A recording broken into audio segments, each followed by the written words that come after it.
Hello all, welcome back to another new video of learn with Bhavna. MSO 003 के सारे questions, videos, answers complete हो चुके हैं। अगर आपने वो नहीं देखे तो मैं अभी पिन कर दूंगी फोल्डर। मैंने एक फोल्डर बना के MSO 003 का उसमें डाल दिए सारी वीडियोस क्वेश्चंस की, ताकि आपका कोई भी क्वेश्चन मिस ना हो फॉर एग्जाम्स। नाउ आज से हम स्टार्ट करने जा रहे हैं MSO 004, क्योंकि इन दोनों एग्जाम्स के बीच में गैप नहीं है। तो आई विल ट्राई कि मैं परसों तक, मतलब कि थर्सडे तक, मैं सारी वीडियोस हर क्वेश्चन की कंप्लीट करके आपको प्रोवाइड करता हूँ।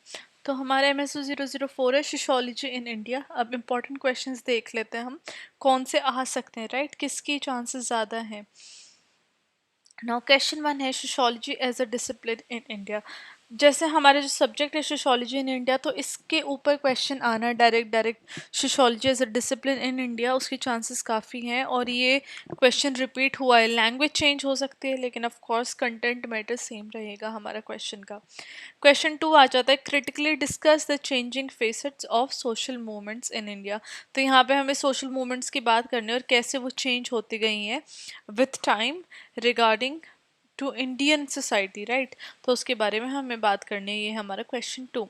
Question 3 is explain interrelationship among globalisation, culture and identity in contemporary India. तो कंटेम्प्रेरी इंडिया के फेस में हमें कैसे ग्लोबलाइजेशन, कल्चर और आइडेंटिटी का इंटर रिलेशनशिप हमें शो करनी है। Question 4 is what are major approaches to understand Indian culture and society. तो मेजर अप्रोचेस हमें बात करनी है इंडियन सोशियोलॉजी के केस में, जिससे कि जिनके थ्रू हम इंडियन कल्चर और सोसाइटी को अंडरस्टैंड करते हैं। Question 5 is caste, class and gender are three pillars of Indian social structure discuss. Simple सा क्वेश्चन है, ये स्ट्रेट फॉरवर्ड क्वेश्चन है। ये है हमारा क्वेश्चन 5। तो एक क्वेश्चन के अंदर से ना दो तीन क्वेश्चन भी निकल सकते हैं। तो वो एग्जाम में वो आपकी अंडरस्टैंडिंग होएगी, वो आपकी स्मार्टनेस होएगी कि जो मैं आपको क्वेश्चन टीच कर रही हूँ, अगर उसके अलावा कोई भी क्वेश्चन आ रहा है या उनमें से कोई भी क्वेश्चन फॉर्म हो रहा है, तो वो आपको अपनी अंडरस्टैंडिंग से समझना होगा कि इस क्वेश्चन में मैं क्वेश्चन 4 का कॉन्सेप्ट, क्वेश्चन 3 का कॉन्सेप्ट या क्वेश्चन 5 का कॉन्सेप्ट भी डाल सकते हैं, राइट। अगर इनमें से मान लो जो मैं क्वेश्चन बता रही हूँ इनमें से कोई क्वेश्चन नहीं आया, न्यू क्वेश्चन आ गया, तो उसके अंदर आप कोई अगर कुछ भी अप्लाई हो रहा है क्वेश्चन 3 का, 2 का, तो वो आप इजीली अप्लाई कर सकते हो, डाल सकते हो, राइट। नाउ क्वेश्चन 6 पे आ जाते हैं discuss Elwin and GS Ghurye's views on tribal development in India. तो ये एक तो ऐसे आ जाएगा ट्राइबल डेवलपमेंट के ऊपर। इसके अलावा गिव मी 1 सेकेंड, इसके अलावा ये ऐसे भी आ सकता है GS Ghurye's notion of tribal transformation, right. Development और ट्रांसफॉर्मेशन किसी भी तरीके से आ जाएगा, तो वो हम इसी में डिस्कस कर लेंगे। अगर वर्ड्स चेंज हो रहे हैं बट कंटेंट सेम ही रहेगा, राइट। तो वो भी मैं आपको जब इस क्वेश्चन का आंसर दूंगी तो एक उस नोशन से, ट्रांसफॉर्मेशन के नोशन से भी इसमें एक पैराग्राफ में इंक्लूड कर दूंगी, ताकि आपको आइडिया मिल जाए कि कैसे आप आंसर कर सकते हो।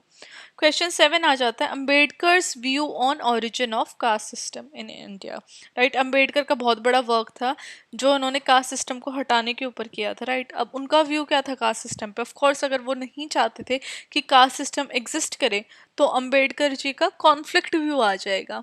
तो ये मैंने ऑलरेडी आपको एक हिंट दे दिया है। तो हम इसमें कॉन्फ्लिक्ट पर्सपेक्टिव देखेंगे अम्बेडकर वाले क्वेश्चन में। Question 8 is what is urbanisation and what is its impact on rural India. Urbanisation क्या है और उसने कैसे इम्पैक्ट किया है रूरल इंडिया को, तो हमें ये सूटेबल इलस्ट्रेशंस या सूटेबल एग्जाम्पल्स के थ्रू बताना है ये वाला आंसर। तो इसमें एग्जाम्पल्स देना, इलस्ट्रेशंस देनी बहुत इंपॉर्टेंट हो जाएगी। उसी के मतलब कि 5 नंबर तो इलस्ट्रेशंस के ही हैं यहाँ पे, आप ये आइडिया लगा के चलो। और सिर्फ अर्बनाइजेशन के ऊपर एक शॉर्ट नोट भी आ सकता है। क्वेश्चन 9 आ जाएगा how is practice of secularism in India is different from the West. तो सेक्युलरिज्म इंडिया में कैसे प्रैक्टिस किया जाता है और ये कैसे वेस्ट से डिफरेंट है, और सिर्फ सेक्युलरिज्म के ऊपर भी शॉर्ट नोट आ सकता है। क्वेश्चन 10 है हमारा impact of globalisation on Indian society. Globalisation ने कैसे इम्पैक्ट किया इंडियन सोसाइटी को, चाहे तो वो पॉजिटिव नेगेटिव दोनों पर्सपेक्टिव क्रिटिकली डिस्कस, हमें हर क्वेश्चन में ट्राई करना है कि आप क्रिटिकली डिस्कस करो, राइट। तो ये हमारा क्वेश्चन 10 है। Question 11 is census contributed to the manifestation of identity politics in colonial India. Census ने कैसे एक political identity create की थी या manifest की थी colonial India में, तो इसको हमें discuss करना है. Now हमारा question 12 is various facets of social differences among the tribes in India.